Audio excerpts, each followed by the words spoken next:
Hello everyone, welcome to this presentation. My name is Gabriel and I'm doing this video to show what I did in my Flipbook to teach prepositions of places to a 9th grader students using digital and social literacy. So let's go for it. Like I said, this video is about preposition of places. So I'm going to start showing it what I did in the video, in the Flipbook. First, I introduced myself. I am an English teacher. Here in this part, I telling you where I live with, what I like, my dislikes, the experience that I have with teacher. So you can see, and you can learn information about me. I love Harry Potter. I love jazz music, rock music. I love playing D&D, and I have a different courses and just a little degree about some Spanish, teaching Spanish as a second language. And now I'm doing this to have my degree to teach English as a second language. What was the objective of this unit? You will see it here. Is to teach 9th grader students to understand preposition of places, engage them in the interactive with other pairs and also with digital tools, and using that to teach something that in my experience is a little difficult and tricky to learn, that is preposition of places. Here I'm explaining them a little bit about what are preposition of places. So basically they are short words to describe where an object is related in relation to another object, and always they comes before a noun or a pronoun. To doing that, the idea is to start with a little vocabulary activity. So I'm going to teach them, or I'm going to tell them that in English we have different preposition of places like under, below, above, beside, and near, and obviously the most common ones on, in, and at. But in the class we're going to focus just on the expressions on, in, and at, that in my case are the most difficult to understand. In the part of the vocabulary, first we're going to start with the places. Teaching them different places in the city, different places around the world, different places in the house, public places, private places, closed spaces, open spaces, and teach them that because the preposition depends on the position, on the place where we are located. So the learning the places are so important for them. After that, we're going to do an activity to assess a little bit, to learn or to see how much they have learned, that is to match the pictures and the places. So they have to look at the picture and match the place with, I don't know, the hospital, the church, the castle, the mosque, depends. So that can help me to see if they are learning the vocabulary. Also, we are going to do some exercises here. We have in audio exercises where they have to listen to a place, like for example hospital, and they have to click on the image that is the correct one, or they are here. We can play games related with places, city. We have to match the words, we have to match the pictures, and in the last one we are going to learn or practice a little bit more about vocabulary. Learning the vocabulary, learning the places will help them a lot to know how to use all the prepositions there. After that, we are going to get into the grammar to start with the real deal, that is to learn where and when is necessary to use the prepositions and tell where the people are located. So here we are starting with the part of in and tell them the use, the grammar structure, some examples indicated that you in is referring for closest space or enclosed space, something with limits, like rooms in the house, and tell them that the words that we learn in the vocabulary are now combined with the prepositions.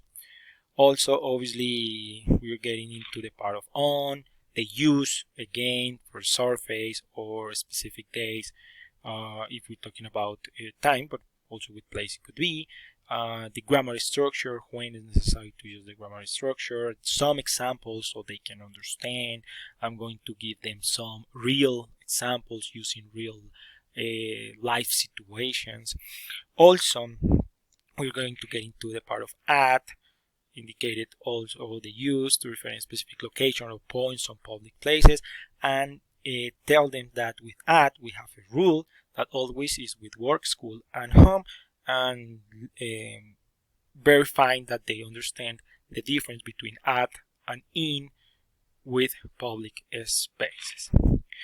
After that, it's necessary to show them a video that I did myself to explain a little bit more the prepositions with examples, with situations, rolling plays in that video, so they can have engaged everything and they can learn everything that they need to understand the preposition of places.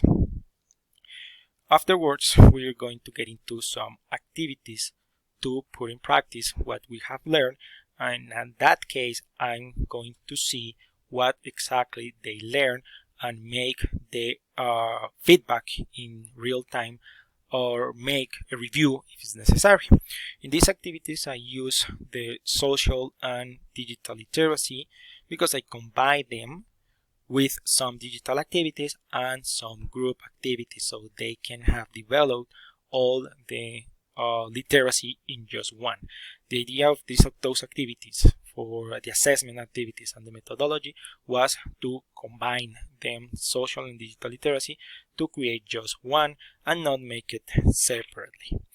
In the grammar, we're going to get the activity here, or they are going to click on the link and do the activity. The first activity is going to be by themselves, just to in order so I can see what they are doing and to see how much have they learned from the previous explanation. Then the listening is just to click on the video, listen to the guy talking about where he is located or where are the objects that he needs, and they have to complete the gaps using the information the guy is saying. Now for this grammar activity they are going to make it in group because there are some games.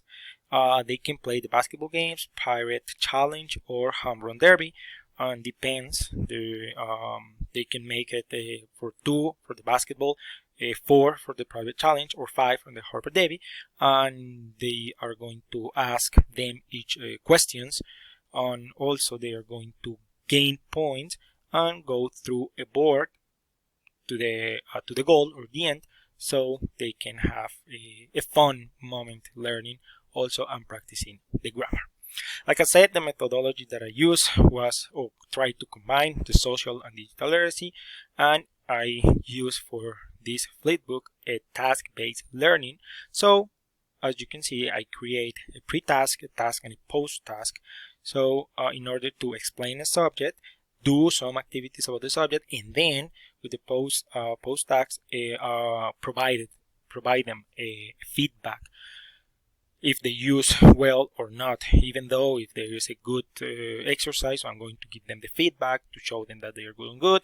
If the case is not, I'm going to help them again to understand well how the prepositions are used. I use this methodology because they have a lot of strength, like focuses on real world situations. That is the best way to learn this preposition of places, and encourage them to communicate with others, right? But I also found some limitation that can be a challenge, challenging for lower level learners, but it's up to me how I can handle that. And for example, in the part of the groups, I can create the group, so one of the students that are doing great on that with the other that are not learning well, so they can help each other in that part. The warm-up activities that I would like to do for the online classes, if they're necessary, I create two games. The first one was Simon Says, I'm going to use a video conference. Maybe it could be Zoom or Google Meet or Teams, Microsoft Teams, depends on the case. And I'm going to give them some instructions using the Simon Says rules, and they have to do exactly what I tell them to do, obviously using the prepositions of places. The idea of this exercise was engage the social and digital literacy, so they can use digital tools like the links that I showed them before, and also the social practicing with others. Incorporating social literacy here will help them to create a communicative assistant, a communicative learn, and using the necessary that they need to learn. Those approaches can help students not just to learn the prepositions, but also social skills, digital skills that they need to navigate through the spaces and navigate through the language. Here, the pre-task, I'm going to show you the pre-task, the task, the post-task, because I make it with an objective, activities, and some interactive activities. So in this part, you can see exactly what they are going to learn in each one of the stages that are necessary to teach them the prepositions. This methodology works very well combining with the digital and social literacy, because they can create their own their own way to learn, because I'm just giving them the information. I'm just trying to give them the vocabulary. I give them an explanation, but in the rest of the activities, they have to make it by themselves, right? If you can see, they have to create a communicative relationship with others just to learn how to use the prepositions, or they have to do the digital activities. So it will be for them the best way to learn. After all the activities that we learn, the vocabulary, the warm-up activities, the grammar activities, so everything there, I'm going to do two kind of assessment.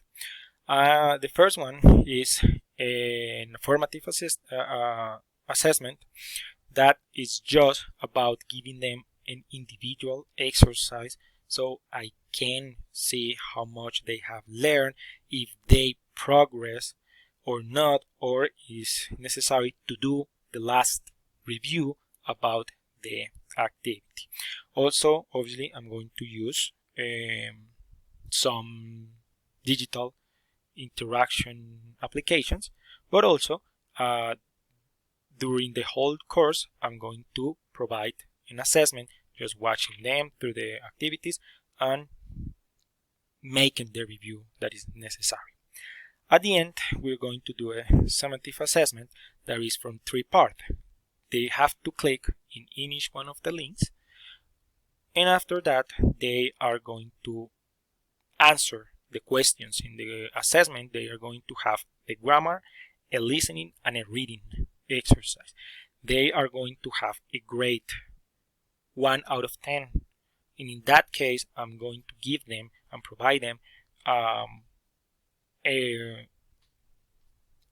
grade for the activities, and they will see if they have learned or not, because the online application give them a real-time result.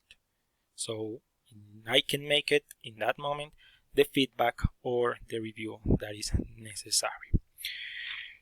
In this case, I use a lot of resources here that you can see there, but in general, this is where what my Flipbook is and how I'm going to teach my classes. I hope that you enjoyed this video and I make it clear for you. Thank you very much for watching, and see you in another opportunity.